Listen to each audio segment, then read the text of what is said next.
All right, welcome in. Welcome back to another episode of Bears Film Room. My name is Dave. I cover the Bears for SM. Joined my good friend, co-host, Chicago Bears content creator and writer for Sports Mockery as well, Ficky. And like always, we have not always, Sunday morning edition. I don't know if it's going to be the last one for a very, very long time just because the season starts next week. Probably. Yeah. But we've done a couple of these throughout the offseason. We love them. I got my coffee. I know Ficky just downed his. Yeah, if you are joining us right now live on YouTube or just listening, we appreciate it. Love these morning pods.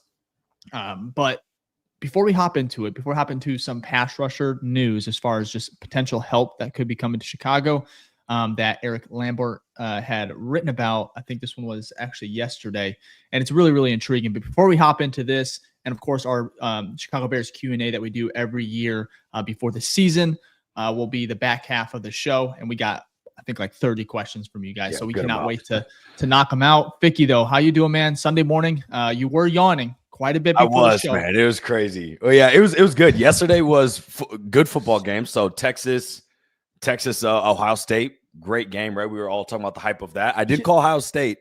I did not expect Arch to look that bad. You did? But I did pick Ohio State on that one.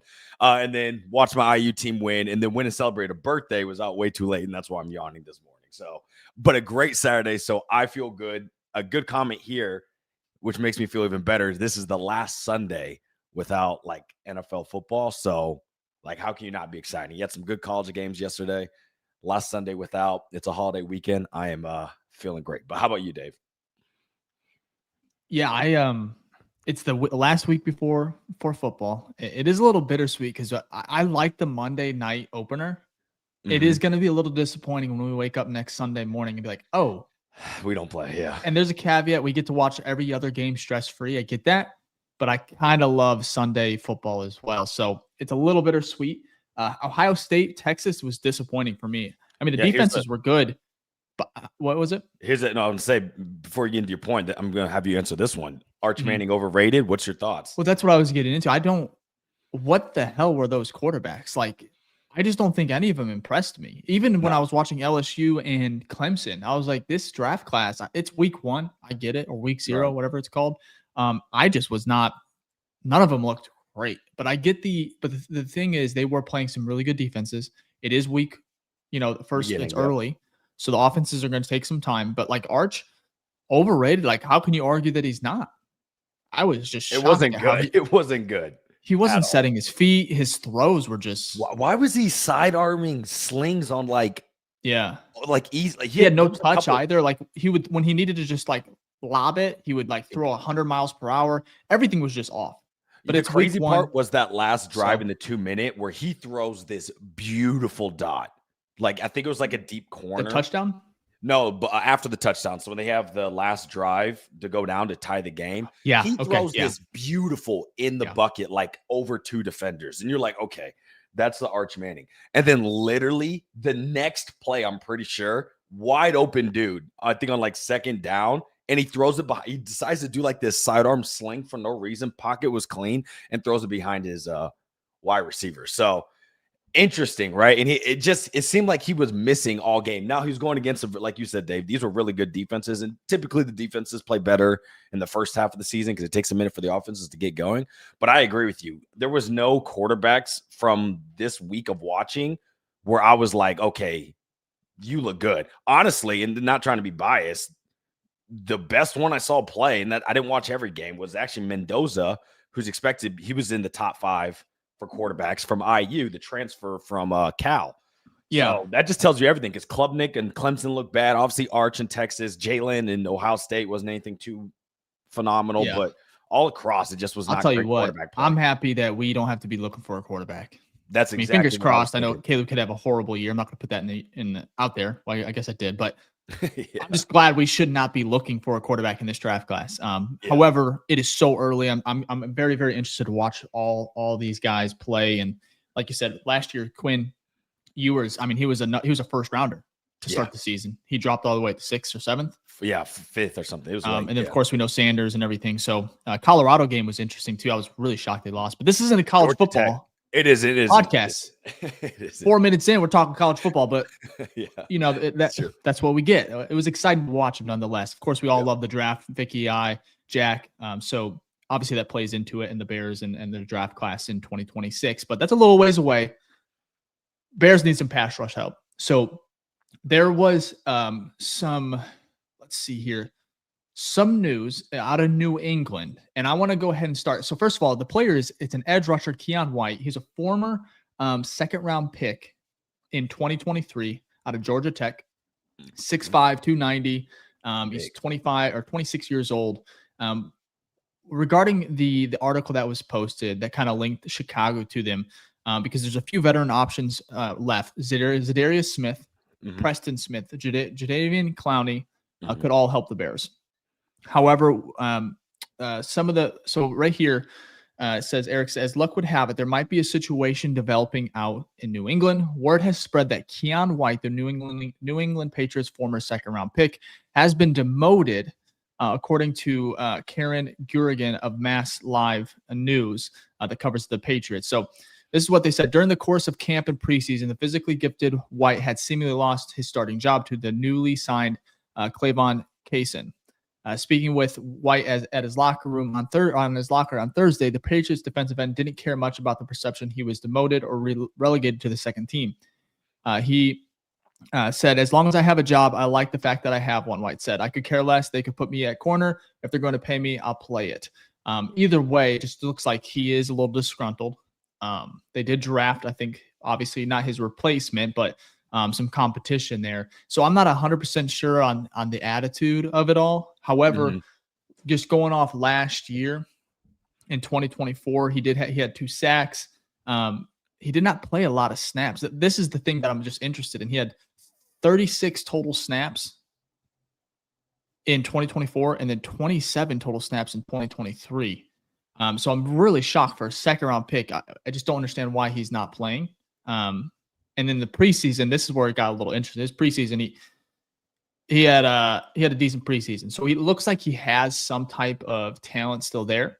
I want to go ahead and write or go over what Eric wrote here, Ficky, before we kind of get your opinion on this one, because there is a lot of options I think the Bears still could bring in, which is good, but I think they need to. For one, he has the dimension or the fit that defensive coordinator Dennis Allen prefers. So he's 6'5", 285. Austin Booker on IR. So this is really why I think we're going to be pushing, at least, I know we're about a week away, a little over a week away, 8 days from week 1 for the Bears. So I think they need to make it quick. But he has that frame. Mike Vrabel likely has reasons for demoting White, but it isn't really easy to understand as far as just why.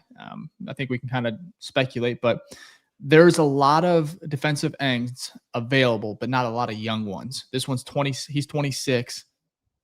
Still might have some tread on the tires, of course, if I, at least from what I'm seeing, even I'm not going to play the tape here, but there's about 10 minutes if you go on YouTube, just watching him and his snaps, and he looks pretty good. There's especially the one against Cincinnati from last year, that game. So there's a couple things that stand out, but a trio of him, Sweat, Adebingo, or Adedingbo. Yeah, Dangbo. Got to remember that. Would be far more viable, especially with Booker missing at least 4 weeks going to IR. So thoughts on Keion White or any other players? I know we mentioned Clowney, Zadarius Smith, Preston Smith. It looks like just this one right here could be maybe throwing a late flyer at New England. How about this, right? We need a pass rusher, right? I'm thinking 3 firsts, and we'll trade Dio to the Packers for Micah. How's that work? So we could do that. No, but would you have done the deal? Would you have thrown? No. Let's just say they wanted Jervon Dexter. Well, I guess you can't do that. Let's just say 2 first rounders. Yeah. And a player. No, I don't. Be a starter. I don't. The Packers are closer than where the Bears are. Let's be real. The Packers won 12 games last year. Season before that, they won double digit. Like, they consistently go to the playoffs. Okay. So adding a piece like that can really amplify you from being, bounced out of the first round, second round, to fighting for the Super Bowl, right? I'm not saying they're going to go to the Super Bowl, but that's the type of move that can close that gap. when you're a team that's won 5 games, 4 games, 3 games, whatever it is, right? Not a lot. That move maybe gets you from, being knocked out in November to making the playoffs. So you're sacrificing a lot just to get into the playoffs. And that's not worth it, in my opinion, right?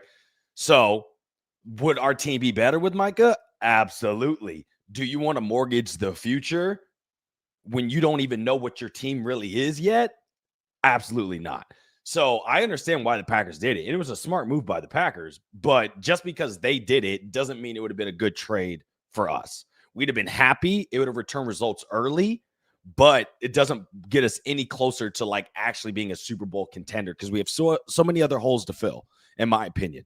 So yeah, I don't think it's realistic for us. Now, if we would have got like a steal or something like that, like if it was a 1 first or something, just something crazy, that honestly wouldn't happen, then of course it's worth it. But realistically, I was viewing this like a Khalil Mack trade, and we saw the Khalil Mack trade went down. It was very fruitful in the beginning, but because we didn't know what our quarterback and offense was going to be, it didn't get us to where we need to go. And it's not saying that Mitch and Caleb are going to have the same future. I definitely have putting more of my stock into Caleb Williams over Mitch, no question about it. But we still don't have that answer of if he is that guy. We've only seen 1 year, and that's fair, but we just don't have that answer yet. And so I would not go make an all-in move like that when you don't even know your quarterback and head coach as well. We don't know what Ben Johnson is going to be. I was 100%. I want to be honest. I was 100% against trading for Micah Parsons. That you saw it. I tweeted it. We talked about it on the pod. When I saw the package and all, when I found out how much it actually, what the price tag was that Green Bay had to give up to acquire, I would have done it in a heartbeat.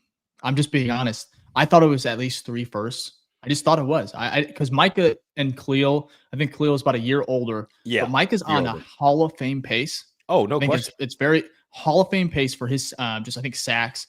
12 sacks every season. He has 50. He lines up in so many different spots, so you really can't really game plan. It's not like, okay, we'll double him on the left side. This guy's lining up center, right side. He's just, for me, I would have given up, even if Caleb is average. I think you have a shot because this defense is already, I think, really good, especially on the back end. They needed that pass rusher, and I would have just went for it with 2 firsts. I think the problem is on paper it looks like not as much because it's not, but what you don't see is the money they had to take on in the back end. Paying. So, but I get your point. I was shocked. That's why you have Caps guy. That's why you have Wizards out there doing your stuff. And it would have been tight, but this is Caleb's on a rookie contract. Oh, for sure. If you're going to make that move, and at the same time, a guy like Micah, similar to Khalil Mack, but Micah for It's rare. You don't really trade. You don't trade a franchise quarterback, and you don't trade a franchise pass rusher because it's so hard to find. Not before the age of 26. Yeah, that's what I'm saying. He's got 4 more years, and he's 30, and he's probably still has because Mac's playing at a decent level. They know these defensive ends can play like early 30s. Easily. I just would have. And the thing with me, I was like, if we would have offered 2, and I heard, I think from Ryan Poles, I think there was an insider here that said that the Bears just wanted to give up 1, and they didn't want to give up the second. And I think if they would have gave up the second and maybe another pick, maybe another player or something like that, I just feel like Dallas would have taken the Bears over Green Bay because of, let's just be honest, Green Bay, the organization, a little bit more stable. Probably the Bears were likely going to have a higher draft pick. History would say so, yes. And maybe not, but like if I was Jerry, like, okay, Bears or Packers as far as the first rounder, you're probably going Chicago 9 times out of 10. Oh, 100%. I just think that I would have done the move, and I wish we would have. I just hate that. It makes it worse. Yeah, that's what makes it worse. You want to make the move more just so Green Bay doesn't. Now, it does suck. And it's an arms race in the NFC North. I talked about it. I'm not sure if I wrote about it yet, but I think I did. But it is a little. It's just like everyone's like able to rush the passer in the NFC North, except for really there's Chicago. Like 9. There's 9 pass rushers unless Sweat had at least 9 sacks. And I want to be honest, Sweat needs to step it up. If he played like he did the first season, that's great. You give me double-digit sacks. Season? Yeah, that is Yeah, when we traded for him, you give me that, and not last year. That was and I think he was hurt. We talked. We acknowledge that, and it's just you expect this guy to be able to make some plays headed into. But to answer your question though, the original one about the pass rushers, who should we go for? Right? It's a good question. Well, Zadarius Smith's the best one on there. Well, smaller though, I think. Right? Yeah, he's the best one, the most consistent. Right? That's the guy you would go for. He's a little bit older. You would have to pay more just because of the name was Zadarius Smith. And that's okay. Someone like though Keion White, that it's not bad. I mean, I was looking at his PFF former second rounder. I was looking at his PFF stuff. He had a 76.7 pass rush grade, which was 20th out of 210 edges last year. Now, his overall grade was 68 because his run defense is basically non-existent. But if you're just getting this guy and he can be your third down, right, your second and long type rush, it might be worth trading. I'm assuming you could probably get him for like a 4th round, a 5th round, right? Yeah. Especially he's been demoted. So, and last year he had 45 pressures, which was 34th. So it's not like you're getting, obviously this isn't a Micah. You're not getting a premium pass rusher. Are you looking at Pro Football Reference? No, I'm looking at PFF. So it had him at 34th out of 210 for 45 pressures last year, and then an overall grade of 68, which is taking in his run. But if you look at just his pass, he's basically top 20.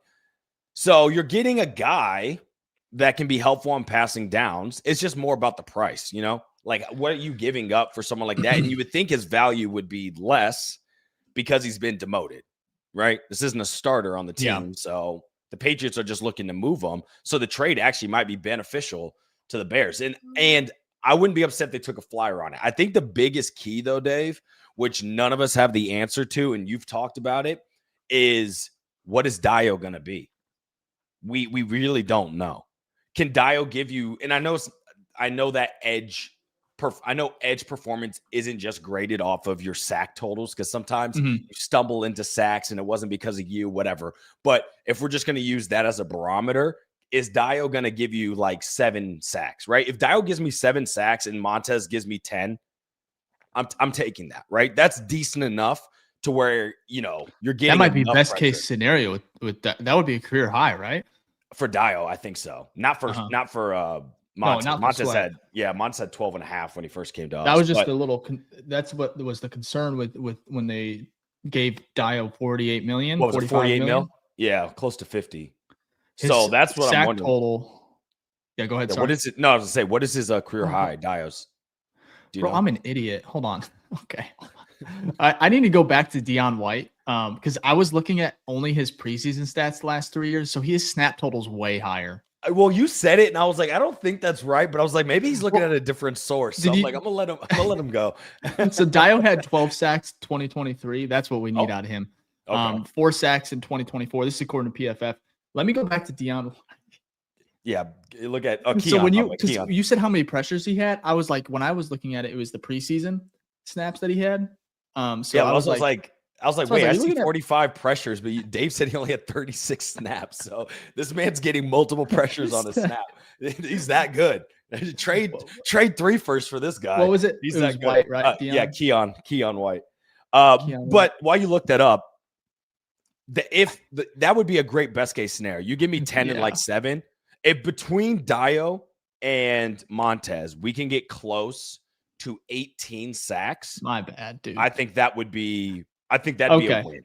That'd be a win. I agree. So you were right. 2024, last year, he had 45 total pressures. He played 830 total snaps. A little different. Yeah. A little bit different. He, his pass rushing grade last year, 76.7 PFF grade, really high. Yeah, that's pretty decent. That's what I was shocked. Top 20. Now again, his 30 quarterback hurries. His run defense is abysmal. It's horrific. Not great. So you would have to know that this is your evergreen pass rush. Like this is your guy where it's 3rd and long. You know it's going to be a pass play. You're getting after the quarterback. He can just go in there and Dio. Isn't he pretty good at the run? He's Am I off there? He's better than what at the run. White would be. Well, same with Sweat is kind of like Monta's a pretty good run defender as well. Yeah. They're above average, I think, or at least yes. They're like Jadeveon. Jadeveon is like really, really good against the run. People thought he'd be really, really good against the pass, and he just didn't turn out that way. But he's a really good run defender. Dude, so it depends on what you're trying to bring in. Looking at the numbers, I was like, how is a second round pick only played 30 snaps last year and then 40? I was like, preseason at PFF. I had the filter on because I've been so used to preseason. Yeah, preseason stuff. No, that makes sense. Oh, people are gonna laugh in that beginning part of the pod. So, here's a question here from Phil as well because it's talking about the edge. He said, "Did Hendrickson get re-signed?" He did. It's basically like a bonus.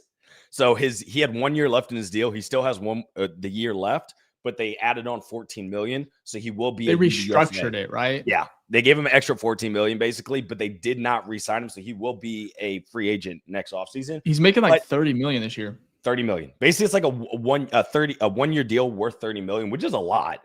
But he's going to be a free agent next year, and he'll be security. Well, see, he tried. That's probably his best deal. He's 32. He's going to be 33 next year. People forget that. I mean, I would have. 30 million. Hey, I'm not, whatever. Are you going to do a 3-year deal for a 32-year-old player? I wouldn't. I don't care if you had 17 sacks last year. You're not going to. I would give up. I would try to get for 2 if I could. I would be like, all right, 2 years, something million. It reminds me of like when Von Miller went to the Bills. They gave him a shit ton. I think it was a big deal, like a 6-year deal, and he was in his like 31, and that has not paid out at all. Like that's why the risk is when you get to those 30s, man, those deals need to be short. I'm all for my players getting money, but look, age wins every time, and the body breaks down. So you can't expect Trey Hendrickson to get 17 and a half sacks again for 2 years straight. It's just not going to happen. So yeah. Well, hey, before we hop into because we have our Bears Q&A, so you guys sent in a lot of great questions. We're going to get to those. Let's get to our first break here. And we'll start on the Q&A. First off, thank you for watching the BFR podcast, the #1 show for the fans by the fans. If this is your first time here, please like and subscribe, as it just helps our show grow and helps the algorithm get this show out to other awesome, amazing Bear fans like y'all as we're trying to grow this community. If this is your first time, also leave a hashtag #NewFaceGang in the chat. That's hashtag #NewFaceGang in the chat, and we'll give you a shout out before the end of the show. And if this is not your first time, this is your second time, you watched over 100 episodes or anything in between, then you are a true OG, and we want to show you some love as well. So please leave a hashtag OG in the chat, and we'll make sure to give you a shout out before the end of the show. Thank y'all for all the support for the #1 show for the fans by the fans, the BFR podcast. Now let's get back to the show. Love it. Absolutely. Yeah, I love it, guys. We are almost at 10,000 subscribers. I was really blown away because I didn't know if we were going to get to that maybe till about midway through the season. And you guys have just really supported the pod lately. So let's get to our questions here. First of all, shout out to Cream Sleeve on Twitter. He had a really good question, but he said, I'm ready to listen to some Bears talk. Coffee is ready. Referring to the morning pod. So shout out to Cream. Appreciate you, brother. Now, we have over almost 40 something questions. So we're gonna have to do some rapid fire on some of these. Knowing us. Yeah, for sure. Yeah. You want me to share the screen or what do you think? Let's do that. Yeah, let's do that. Let's give some love to these guys. Yeah, I agree. Let me, oh, well, that's not it. Hold on here. All right. I'm sharing, or I thought it was sharing now. There we go. It's loading up. Ready to zoom in? Yeah, that works. Okay, guys. So right here. Oh, why am I trying to search? No searching. So asked for you guys' question this morning. Should have done it yesterday. I was late, but you guys delivered nonetheless. Bears questions Sunday morning, week before Monday night against the Vikings. We have sports mockery here. We'll do our first one. Okay. I guess the over and under, I checked this, 8.5 wins. The question is, are you betting the over or under on this, Vic? Take the Bears fandom out of this. Try to be objective. I would say over, but not by much. I think we're going to get 9. I think 9. I think that's what I said earlier, and I think I'm going to stick with that. I think our low is 7 with no injuries. Like if Caleb or something gets injured, we could lose less than that. But I'd say our floor is like 7, and I think our ceiling's 11. somewhere in there. So like we have a crazy season, kind of like what the Commanders did last year. I can see us winning 11 games. I don't see more than that just because of the division we're in, unfortunately, and it's really, really good. But if we were in a different division, I'd probably bump that up more. Like if we were in the NFC South, I could easily see us having like 10 wins. But the Micah trade makes it a little interesting because Green Bay is going to be tougher. And of course, they were close to going. Weren't they almost 0-6 last year in the division? Yeah, they lost every game except the one against us where we should have won the block field goal. Yeah. So there's that. I'm gonna go if they're healthy, everyone stays healthy. I'm going over. I'm gonna go 9 wins as well. Yeah. I would love to see 10. I think 10 gets you in. I think 9 you barely miss it unless you get a little help. So I'm gonna go over as of now. I need what Brian's drinking because 12-5 is that is. If that happens, we are going to be the most annoying. They got Micah. That is crazy. I would probably be that way. Yeah, that's crazy. Just kidding. So Cream Sleeve, like I mentioned earlier on Twitter, who will be the Bears left tackle when the Bears face Green Bay week 14? This is a good one, man.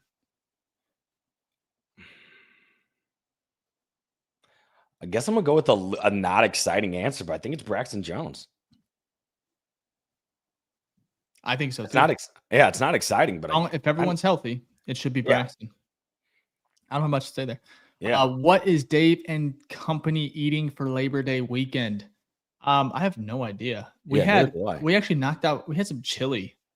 Believe it or not, I know it's a little early. I don't know how people feel about that, but did have some chili. I love chili's good anytime. Yeah. Give me break some crackers in there, throw in some cheese. That's delicious. Yeah. I love some good chili. But I think we have my niece's birthday later today, so I'm not sure what the food is. So what about you, Vic? Who knows, man? I don't know. Until the plate's out in front of me. And then who is the best custodian in the NFL? This one's just setting it up. Yeah, he's just setting it. I'm not gonna lie, this account cracks me up. So shout out to Cream. I just love some good, fun entertainment on the internet. So I love the photos when he posts photos of like behind the scenes. And I'm like, how's he getting this? The couch is funny, okay? I love it. Yes. It's hilarious. So Uncle Ronnie on Twitter, who on the defense needs to step up the most this year in terms of production? Can I start here, Fick? Yes, please. Yes, go. It would be easy. It'd be easy to pick Montez Sweat. I'm going to give that one to you. I know you like the layups. Yeah, that's what I was going to go. I'm going to go Jaquan Brisker. And the reason I say this is healthy. Step up, stay healthy. I know you can only prevent that so much. Like there are obviously other players. It's a physical game.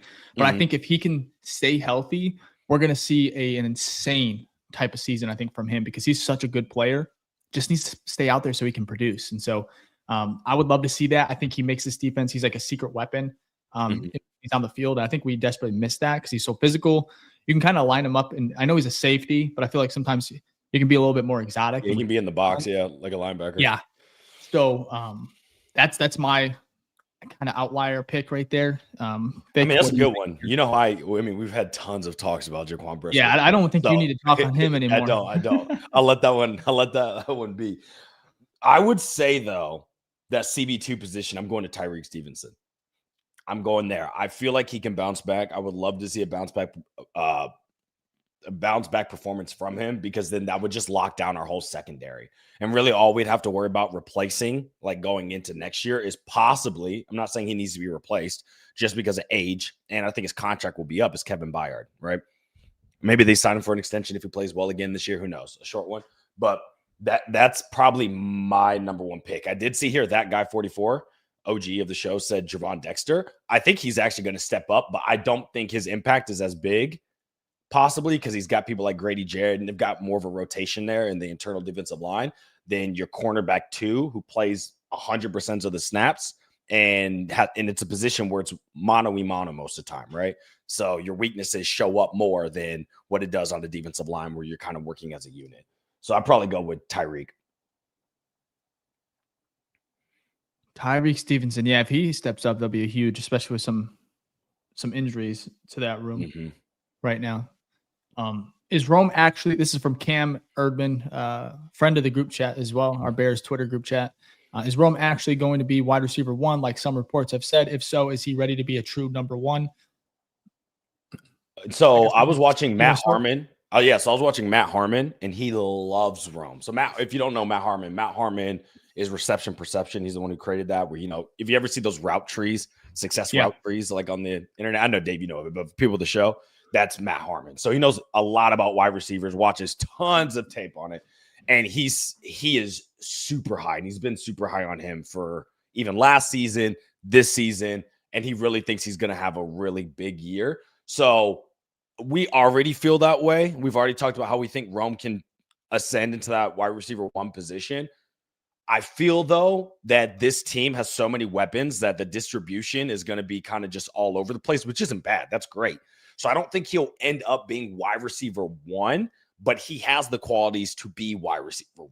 I think him and DJ will just be really good wide receivers. You know what I mean? Like it maybe DJ some games is the wide receiver 1, you'd say, because statistically he went off, and there might be some games where Rome is that guy, right? So I don't know if we're going to have that one guy where we walk away and we go, yep, that is the guy, like how it has been with DJ. But I think we're going to walk away after this season and being like, yeah, I think Poles nailed it with Rome Odunze at 9. So it's like a yes, kind of, but we just have so many weapons. I'm going to say no. I don't think Rome's wide receiver 1 this year. I think there needs to be a little bit more, not respect, but I'm going to say respect on DJ Moore. I think people forget last year was kind of down, but I mean, that offense was abysmal. Shane Waldron was running the show. He got fired. It was just a dumpster fire overall. But when he was with Justin, and I know Justin really honed in on him, and Caleb was going to do a little bit better of a job of spreading the ball to his weapons. But I think DJ Moore still going to be wide receiver 1.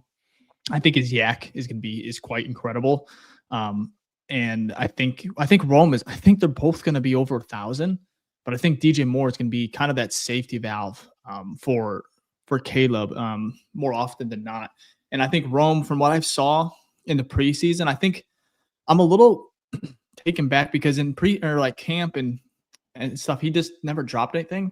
But in the games, he had a couple of drops where I was like, I know it's preseason. It was like, I expect Rome to get that, come down with that. And I'm not saying that's going to be anything that it's not like that's going to happen in the regular season, right? Or, but for me, I would hope that DJ, because we gave him a lot of money, to have two more years of just being at number 1. The problem is he has, and I think the competition behind him is going to push him as well, because you got Luther Burden, Rome Odunze, Zacchaeus even. I mean, he has so much not competition, but guys around him that are going to be awesome. But I think that's going to make him want to push him to be better too. But I think it's going to help as well, because it used to be, well, if you just shut down DJ, you're pretty much set. I think that's fair. I agree with you. If I had to rank like at the end of the season, Dave, like who's leading statistically, I think DJ's still going to be 1. I think Rome is just going to be close as a 2nd, and then you'll see a bigger drop off from everyone else. Well, even with that's fine. I think Colston Loveland's going to target share. He's going to I think he's going to get his fair share. I think also the target pie each week is going to be a little different, because I think of course Ben Johnson is going to be able to draw up and game plan for certain receivers, right?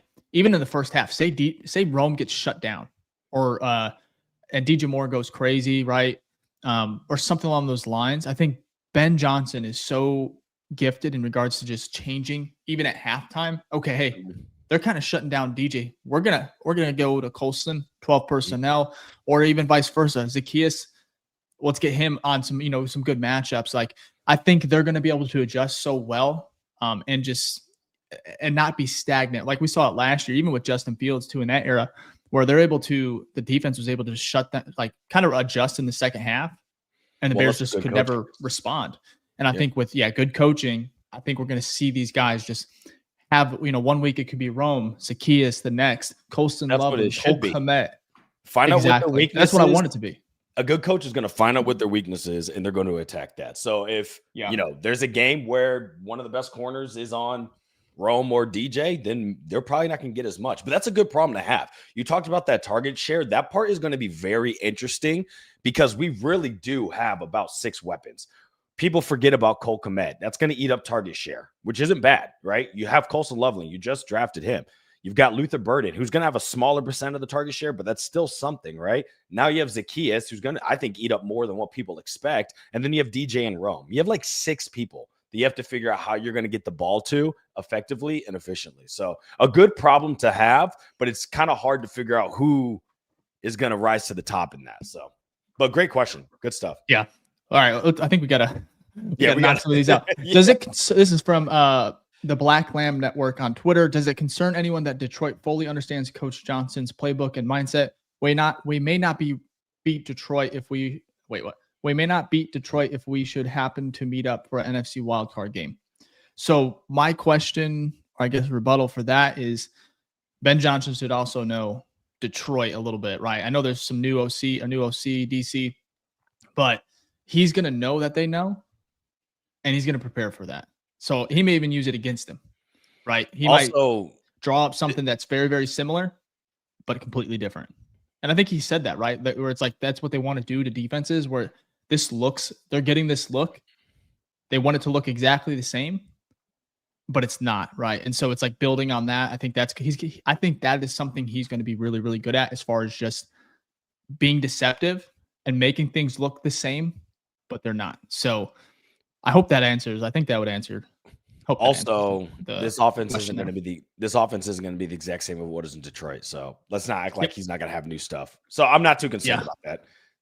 People and everyone has tape too, right? It's not like you won't go into games and coaches are like, oh, I've never seen this. Like, they kind of understand what you're trying to do. It's more about execution. So as long as we can execute, I think we'll come up. This is from Michael, Field Gang Leader on Twitter. Do you fully trust Ben Johnson and his staff to bring Chicago out of the playoff drought this year? Or do you think we missed this year but show signs of improvement?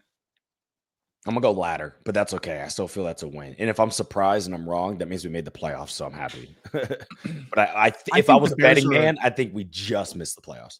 Yeah, I think the Bears are another offseason draft away from truly, I think, making noise and making the playoffs. If stuff goes well this year, I'm talking like some lucky breaks, I could see. I just think they're going to be fighting for a playoff spot. I just don't think they're going to have I don't think they're going to get there quite yet, but it's going to be a really fun season leading up to maybe just barely missing.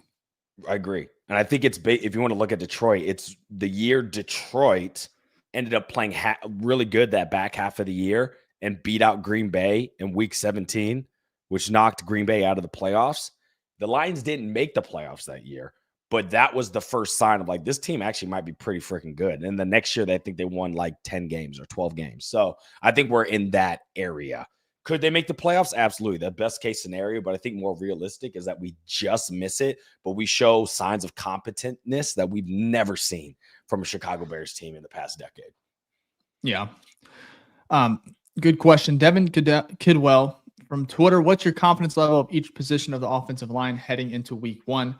1 through 10 confidence level. So we'll start with left tackle.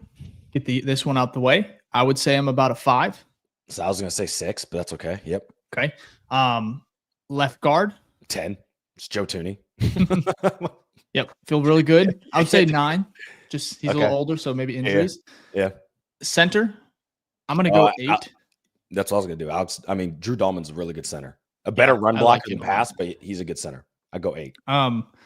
Right guard. That is Jonah Jackson. 7, 6, maybe 7. I would say 7. I would say 7. He's familiar with. He was really good with Ben before. Yeah. Before he went to LA. Yeah. Right tackle Darnell Wright.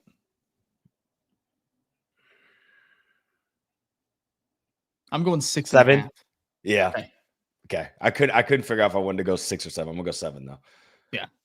That's a good one. I like that one. But that's better. I wonder what the average of confidence ranking there. Somebody put that. Go through the numbers, divide it by 5. Yeah, what we do, we did. Yeah, what did we? Here, I'll do it. Numbers. So let's go with yours. Let's go with yours. You did 5. Okay. And then we did 9. And then we did 8. And then 7.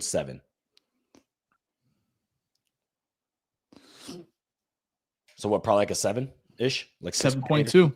7.2. Honestly, pretty good. I will take that for what the lines we've seen in past years. I would take a 7.2 any day of the week. If that left tackle can just bump up another number, go up one, plus one, it's awesome. Yeah. Really, really good question there, Devin. Appreciate it. We're going to take our second break here, and then we're going to go ahead and finish up with some of these other questions. Like I said, you guys did a great job of throwing these in this morning, so we appreciate it. All right, we're going to get back to the episode real quick, but I had to take a moment to pause and tell you about something awesome that we have cooking up over here at the BFR podcast, and that is our Patreon membership. You can join our Patreon, the BFR Den, where we have a bunch of great exclusive stuff that happens monthly, like monthly giveaways, private Zoom calls, mailbag episodes, and much, much more to come. I mean, we've got tons of features in there. We've got 2 tiers. We have our top tier, which is $10 a month, our Hall of Fame tier. What comes with that, which is very exclusive, is our private Zoom calls with our members. So every month, you're going to get a private Zoom call with me, Dave, and Jack, and we just get to talk about whatever, shoot the shit, football, life. It's a wonderful time. And then if you want to go to the lower level, we have our Rookie Grizzly tier, which is $3 a month. And what that includes is like the private Discords, the monthly giveaways, the free merch, all the events we have coming up, things like that, access to exclusive merch that's only for our Patreon members, and any other cool features. You'll get that at the $3 level tier. And then with the $10 level tier, you will get the private Zoom call as well. Now, you can join for free. We do post our monthly calendars in there, so you can kind of see what we have going on each month. And we post our episodes there as well. So if you want to join that ongoing community, which we keep building up, please do so at the BFR Den on Patreon. Also, as well, we give a shout out to all of our Patreon members every single episode that we do. So if you join, we'll make sure to show you some love on every episode as well. So again, you can join the BFR Den on Patreon at the BFR Den on Patreon. And we just love the support. You guys are great. Shout out to all our Patreon members, and let's get back to the show. Absolutely. We actually had our Patreon call, I think, yesterday, which was a lot. It was a lot of fun one. Somehow we went the whole pod without, or almost went the whole time without talking about that Micah Parsons trade, which just goes to show you how, like I said, it's a good time with all those guys, and more than football. Sometimes a lot of it is just Bears talk, but just love the genuine conversation with those guys. Yeah, great stuff in there. So feel free to join the Patreon. Also, join our Discord. It is free. We actually just kicked off our fantasy football league. If you want to join, you still can. Go over to our Discord, which is on our Twitter. You can hop in there. We have a fantasy football league set up in there. It's free to join. We will be drafting tomorrow, though. So if you want to get in there, this is your last chance. But appreciate all the support from you guys all across the board. Yeah.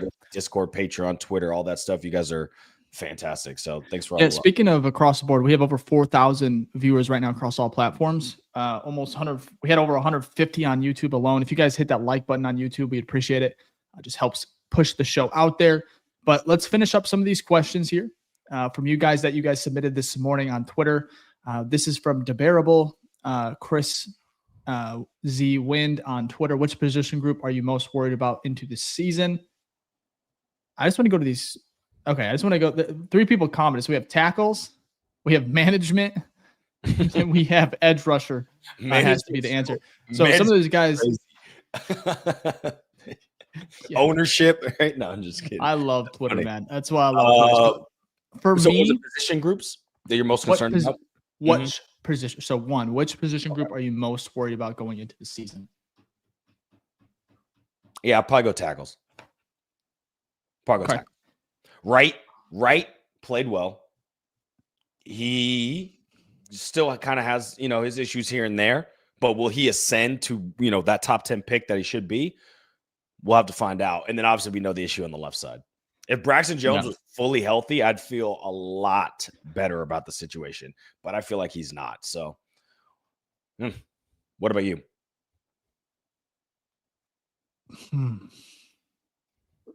Cornerback room a little nervous, but I'm going to go edge rusher. Yeah. I think I'm just looking. Yeah, I'm concerned. We already touched on it. I'm not going to go too much into it, but I would go edge rusher. It's basically the edges. It's funny. It's either who's going after the quarterback or who's protecting it. So Jakari Ace on Twitter, J2_deepen. What gives Ryan Poles such a huge leash? His 2 biggest moves hiring Johnson and drafting Caleb fell into his lap. He's overpaid in free agency, passed on premium talent in the draft, and we finished last every time since he's taken over. Don't get the love for him. Let me go on this one. First of all, under an upside down question mark is crazy. I don't know if you noticed that, but I haven't seen that in a minute, but shout out to that. But I would say this. I wrote an article on this. We talked about it. GMs miss in the draft all the time. They miss more than they hit. It's the nature of the business. It is so hard. And you can always pinpoint, well, we passed this guy. We passed this guy. We passed this guy. Yeah, a lot of GMs pass a lot of good players. Because if they did, all the best players would go in the first round, and that's never the case, right? If they knew who they were getting, the first round would be full of nothing but studs, and that's not the case. So I'm not putting that into him. He's about average when it comes to drafting. Ben Johnson hiring did not fall into his lap. He had to fire his coach, right? He had to fire Eberflus, and he drafted. I mean, he got Ben Johnson in here. And let's be real, Ben Johnson said, I have to feel good about the GM, right? He said that in his interview process. So Ben Johnson, not only did Ryan Poles have to say, hey, I want Ben Johnson had to also say, hey, I want Ryan Poles as my GM. So you have to give him a little bit of credit there, because if Ben Johnson believes in him, right? Ben Johnson wanted to come here, then he's got to have some sort of faith in his GM. So I wouldn't say that the problem with the Poles conversation, and this will be my last thing here, is it's not that he doesn't have a short leash. I just think he's middle of the pack. And it hasn't resulted into things we want due to a lot of things that don't involve the GM. People forget that 3 years while he was under GM, the quarterback that was the quarterback of this team was not the quarterback that he selected. When Ryan Poles came in here, his first year, they were number one in dead cap space, which means that they were paying money on the books for players that weren't even on the team. So they had little cap room. He had to basically come into this shithole and clean it up his first year. And he did do that, right? Then he had to deal with a quarterback who unfortunately wasn't that good, right? Love Fields did great things, right? But he wasn't that good. And so it's hard to win when you don't have a good quarterback. He didn't select him. And then now this is the year. So the short leash for me won't start until after this year. If this year we're 4-12 or something crazy like that, right? 5-13, whatever it is, 5-11, then I'm going to be like, okay, Poles, there's obviously something, because all the cards are now in your favor, and yet you can't produce results. But there were so many things stacked against him, and he's done basically middle of the pack job, that I don't think Poles just absolutely sucks is a fair take, especially when you look around the league at a lot of the other GMs, and all the other fan bases are saying, oh, our GM sucks. Yeah, a lot of people point out the negativity of their GM when their team's not winning. But in reality, there's so many variables that go into that. Okay. But what's your thoughts? I'm not going to add much more because I want to get to some other questions. I think you did well. I understand though. I think it's more than fair for some people to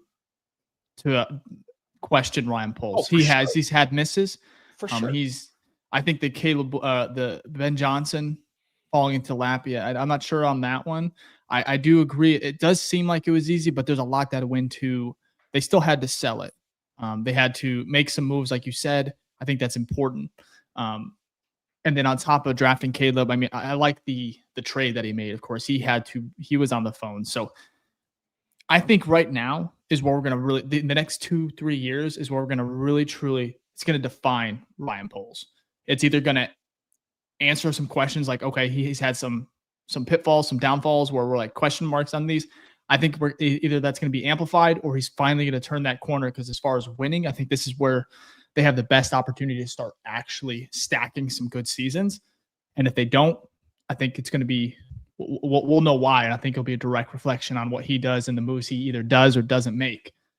So also good stuff, Fick. Yeah, that was good stuff. I want to do just some comments in here. So Amon and Putums, I think you replied, but said, talking about the question or the title of the show, the pass rush option was Keion White out of New England. So we already talked about it. That's why that's probably why if you just joined, you missed it. But you can go back to the beginning of the episode, and we talked about the good and the bad and should the Bears trade for him. And then I want to mention this comment here from Killmonger on Twitter, said Fields wasn't good because there was no line to protect him. And I'm just going to end it with this.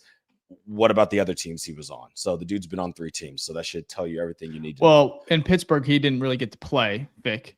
True, this is his first season in I'm just saying, though, it's not like he's done enough to where a team is like, we want you have to stay on here. The Bears did not help him. Oh, for sure. That's not an argument. Some of the worst teams I've ever seen during his stretch. But I agree. No question. I agree with some of it, but not all of it. Yeah, I'm very excited to watch him in New York, though. Oh, for sure. Just like our take with polls, there's negatives and there's positives. I think people go too far on the extremities. Yeah. And that's my point. There's a lot. And I think his preseason was interesting too, because I was a little shocked by some of his throws that JF had. But anyways, not long. Yeah, we'll go on to next. Who cares about Justin anymore? What was the next one? Yeah, so I think you did a good job of stating that. If you want, we talk about the beginning of the show, and then we moved into our Q&A. So if you want to rewind, you can. You're on YouTube, Spotify, Apple. Go ahead and go ahead and do that. So let's see here. I think it's the Jonathan. I appreciate that one. Yeah. Biggest skepticism you have about the Bears for the 2025 season. And the NFC North record predictions. Okay, biggest skepticism. Ooh, the defense. I'm pretty high on the defense because of Dennis Allen and what he's done with less talent. But I guess the skepticism would be they underperform. And the defense. I'm going to go. What I think. I'm going to go Caleb. He needs to answer. He needs to answer for sure a lot of questions. And I think some of the hate obviously it's not fair at all. But I think I'm a little, I'm skeptic because I've never seen a Bears quarterback actually ball out. I think he had a better rookie year than a lot of people give him credit for.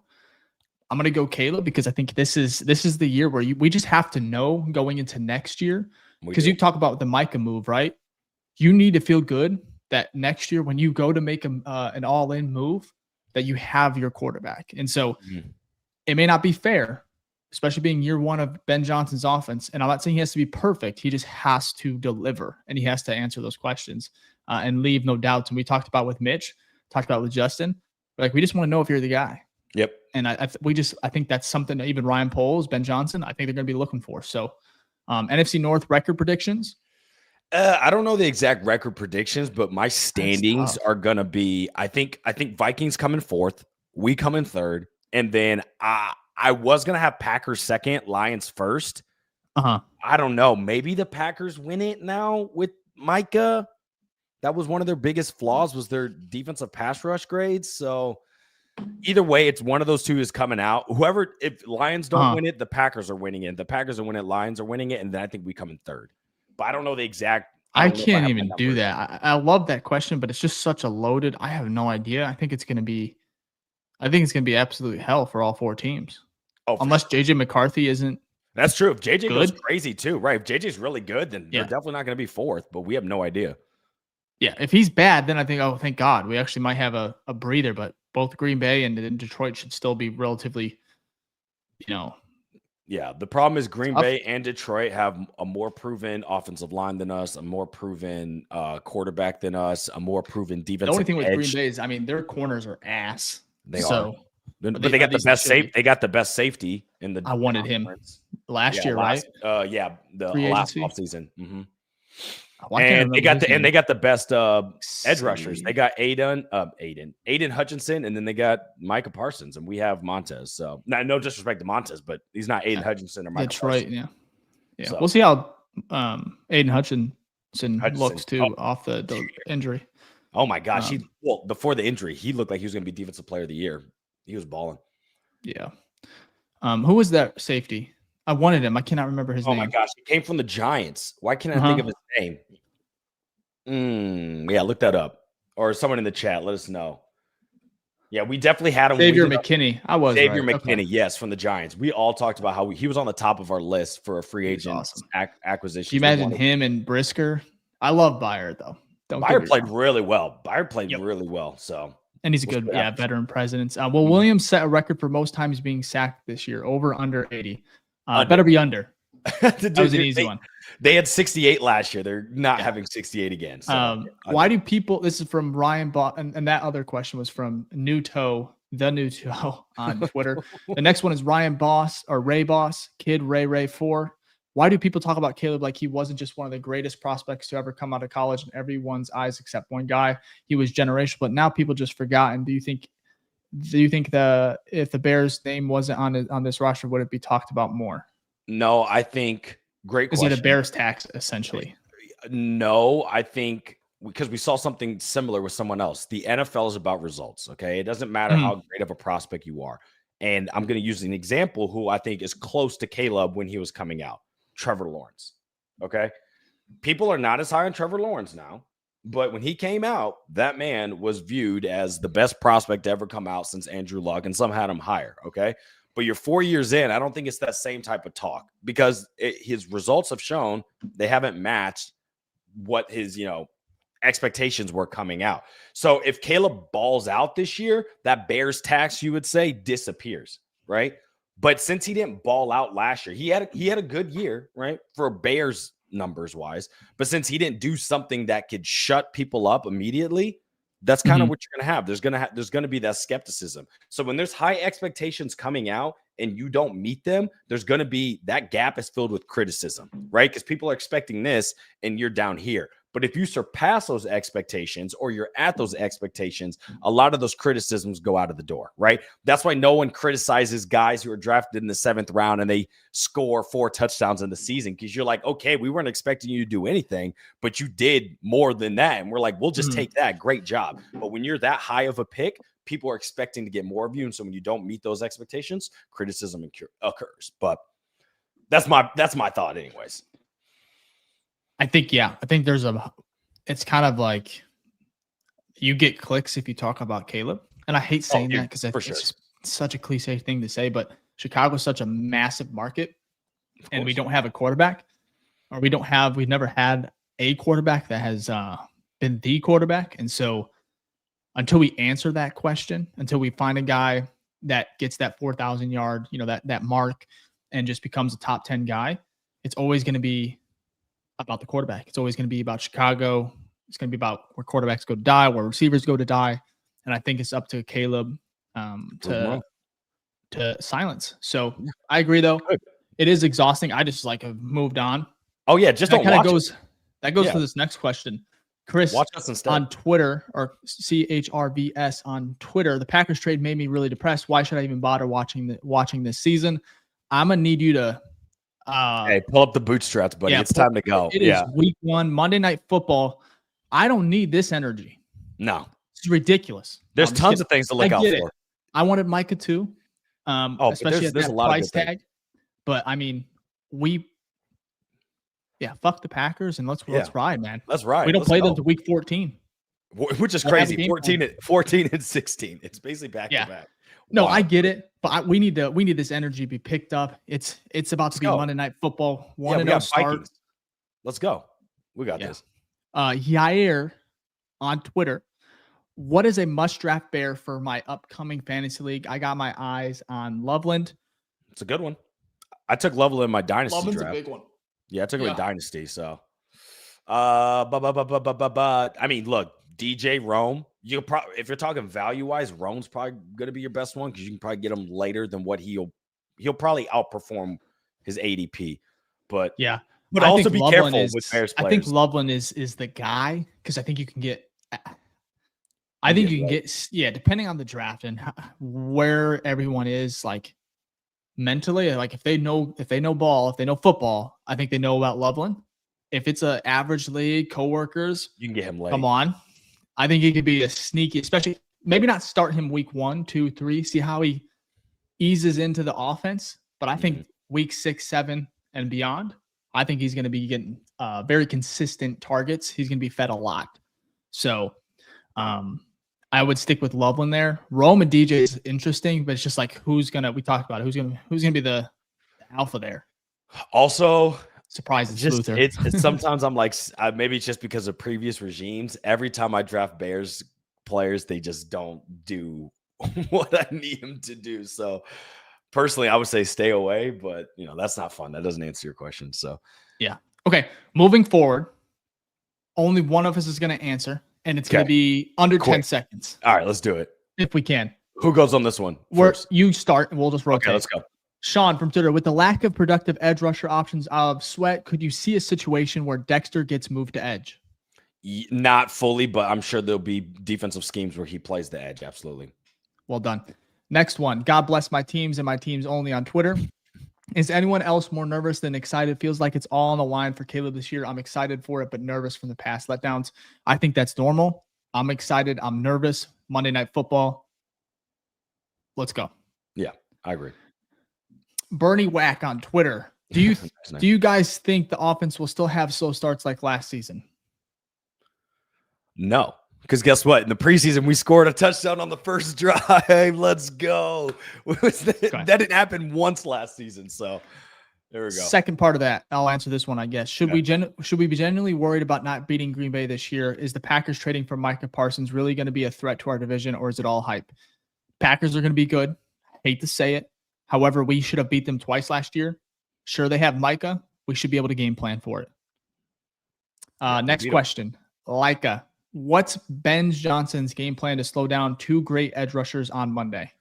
It's a good question. We're about to find out. I mean, typical, like if you just say from coaches, numbers real quick, you're going to chip block, right? You're going to double team. You're going to have your tight end stay to block. So something of those types, or you scheme the play against them. QB rollouts, things of that nature. So we'll have to wait and see, though. Okay. Do you think the Vikings are going to give the Bears offense issues because of lack of communication on the offensive line? No.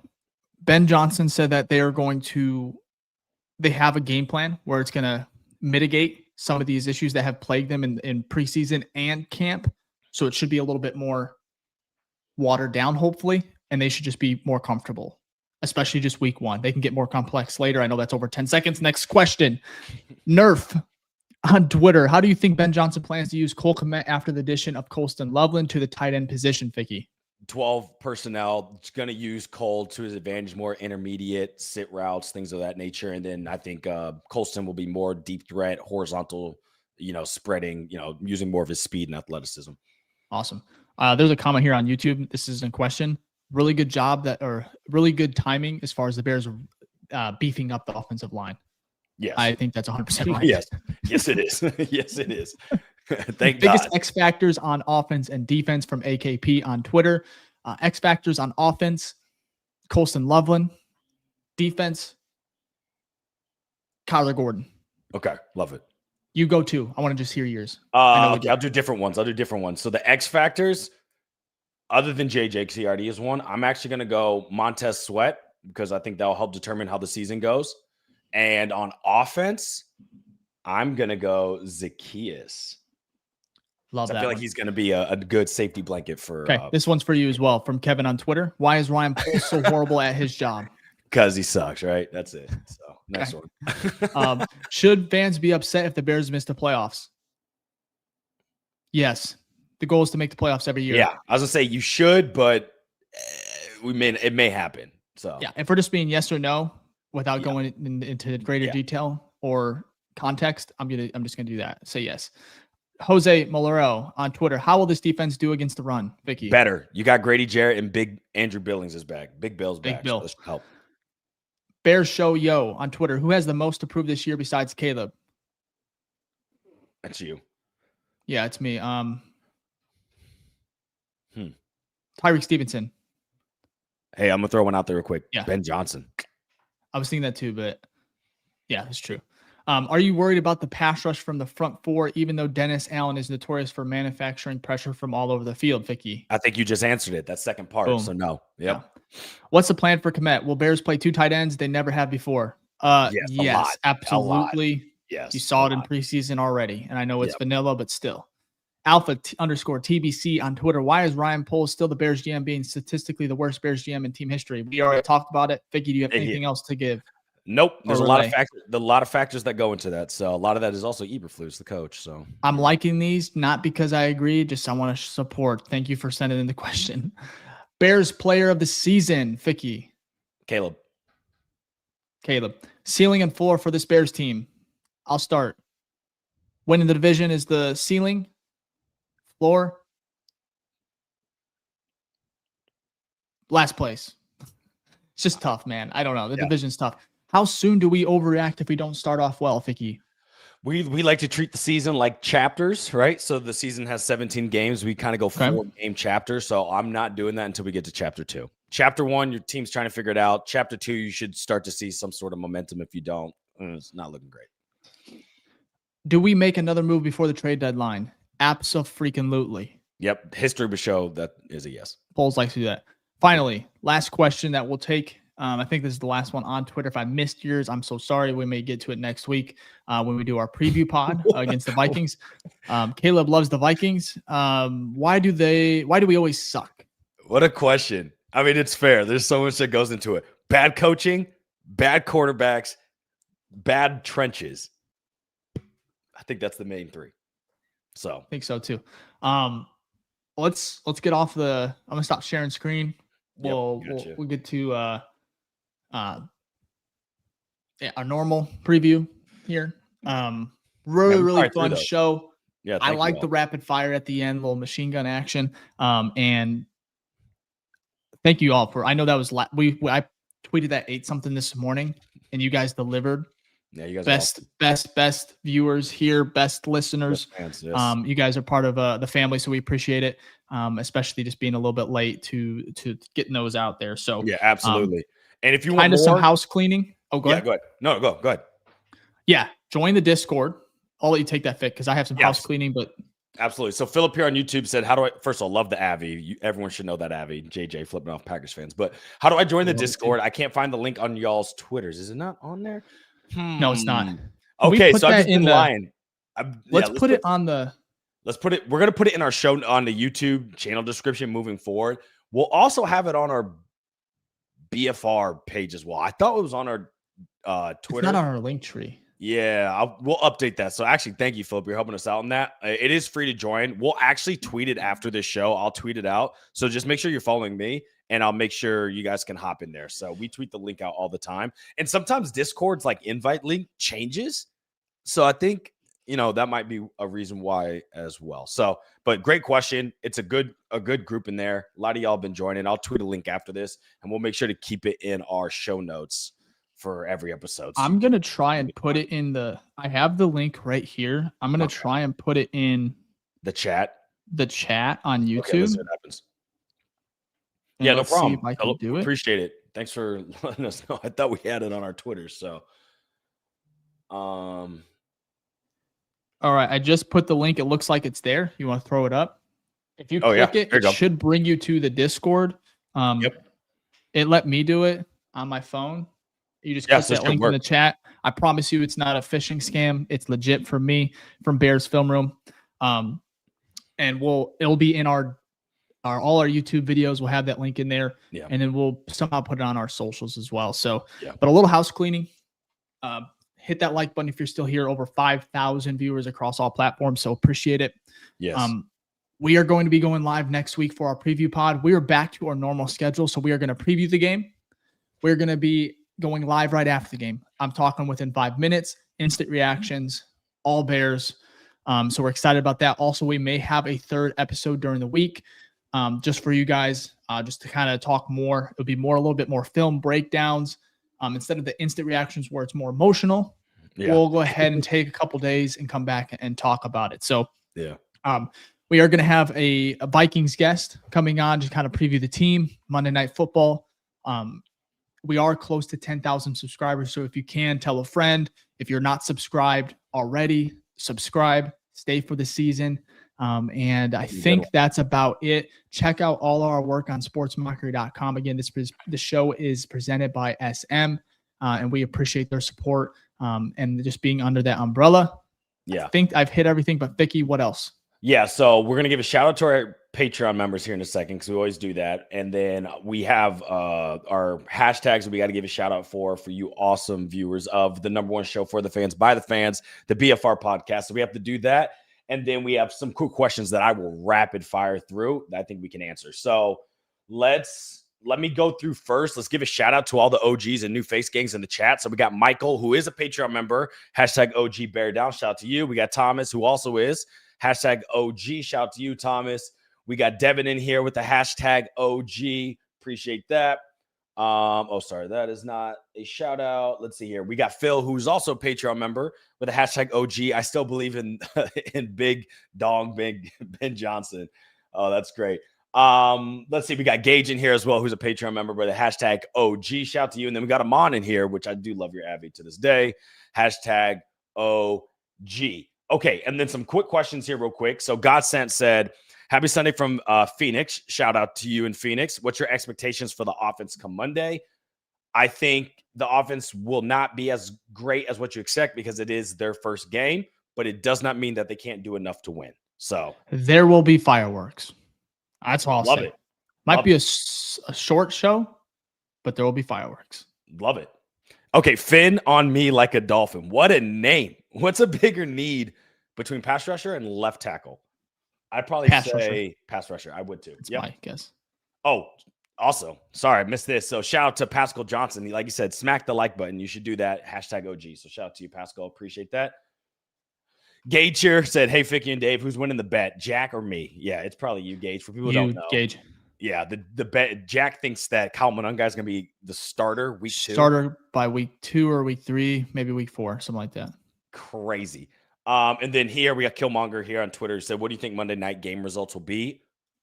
I'm not going to give away our predictions yet. You're going to need to join our pregame show, but subscribe, tune in next week. Yep. I'm feeling good about it, but we'll give you those ones during our show. Oh, and then look, Phil got in. Appreciate it. Philip, appreciate it. Thanks for joining. And then we had one last question here from that guy, 44. He said, you guys enjoyed college football yesterday? Yeah, we talked about it earlier. Come on, football's back. Definitely love that. Oh, and then Michael with the hashtag OG saying the Hall of Fame tier is fire. And it is, because if you join the Hall of Fame tier, you also get a shout out every show. So let's get to that. Let's give a shout out to our Hall of Fame Patreon members, Michael himself. Perfect transition. Thank you there. Gage was in the chat. Appreciate that. Philip was in the chat. Appreciate that. Michael Thomas was in the chat. Appreciate that. Tito's in the chat too. And Tito, I saw your comment said, I need to set reminders because you missed the Zoom call. Yes, you guys need to. We post in the Discord, in the private thing. We let you guys know. We really want all you in there. Shout out though to Phil, Gage, and Michael from this last Zoom call. That was awesome. I really enjoy those. Dave does as well. We love just shooting the shit, chatting it up with y'all. So I'm excited for the next one that'll be coming later this upcoming month. So you have time to get in there to get a Hall of Fame tier, $10 a month, and you can get those private Zoom calls with Dave and I every month. But also, we gotta give a shout out to those who aren't in the Hall of Fame, but the Rookley Grizz. We got Alex, who's in the chat. Shout out to you, Alex. You're probably lifting as we speak. We got Chris, Jason, and Caleb. Shout out to our Rookie Grizzly members. And Rookie Grizzlies get a bunch of stuff. We still do monthly giveaways, right? We actually have a giveaway we have to do this month. I think Michael last month won the free shirt. We do hats. We do a bunch of our merch. Every month you join, you get something free. So it's a great time. So shout out to all of y'all. And again, shout out to all of y'all who decided to watch us on this Sunday morning. Like 5,200 people in here is crazy. You guys have been helping the show grow awesome because, like we said, we like to show love to y'all because y'all are fans. Though Dave and I cover the team, we are fans like y'all. Our emotions go up and down just like this team. And we appreciate you joining the number one show. That's right. The number one show that is for the fans, by the fans like y'all. So thank you for tuning into Bears Film Room on this Sunday morning. Awesome. Anything else? Nope. We appreciate, like I said, like Ficky echoing all that. We will be back next week to preview Monday Night Football, probably later in the week, looking at like around maybe Thursday evening show. So just follow on all platforms. You get the notifications, of course. Football's almost here. You guys enjoy the rest of your weekend. Enjoy Monday off for those that have it. And yeah, bear down. Peace.